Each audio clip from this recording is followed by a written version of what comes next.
전공의들이 집단으로 사직서를 내고 병원을 떠난 지 3주째에 들어서면서 이번 주가 의료 차질의 중대 고비가 될 것으로 보입니다. 최후 통첩 시한을 넘긴 전공의에 대해서는 면허 정지 절차를 밟기 위해 오늘부터 현장 점검이 시작됐습니다. 취재기자 연결해서 자세히 알아보겠습니다. 조용성 기자.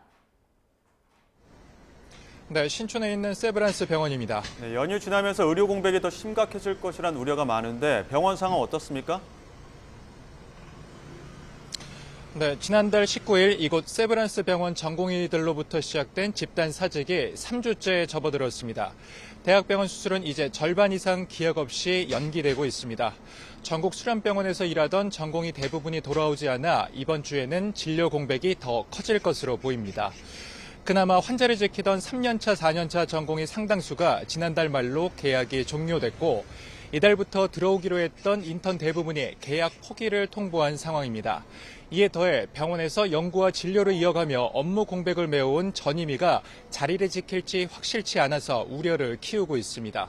정부는 오늘부터 전국 4개 권역에 긴급 대응 응급의료 상황실을 열어 응급 환자가 제때 치료를 받도록 기관사의 전원을 조정하는 기능을 맡는다고 밝혔는데요. 하지만 남은 의료진의 피로도가 한계치에 달하면서 전공의 상당수가 돌아오지 않는다면 의료 차질은 이번 주가 중대 고비입니다. 정부가 전공의들에게 제시한 복귀 시한이 지난달 29일까지였는데요. 예정대로 면허 정지 처분을 위한 절차에 들어가는 건가요? 그렇습니다. 정부가 책임을 묻지 않겠다는 최후 통첩 시한이 지났지만 병원을 떠난 전공의 대부분은 복귀하지 않는 걸로 파악됐는데요. 정부는 사직서를 낸 전공의 9천여 명 가운데 실제로 7천여 명이 의료 현장을 이탈했고 오늘 현장 확인을 통해 부재가 확인되면 바로 내일 면허 정지 처분과 관련한 행정 통보를 진행한다고 밝혔습니다. 최소 석 달의 면허 정지 행정 처분을 비롯해 사법 절차 진행이 불가피하다는 입장입니다. 보건복지부는 오늘부터 병원을 직접 찾아 현장 조사로 전공의들의 복귀 여부를 확인하고 있습니다.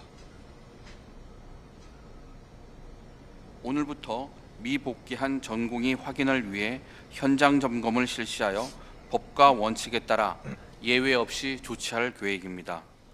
무슨 이유든 의사가 환자 곁을 집단으로 떠나는 것은 절대 용납될 수 없는 행위입니다.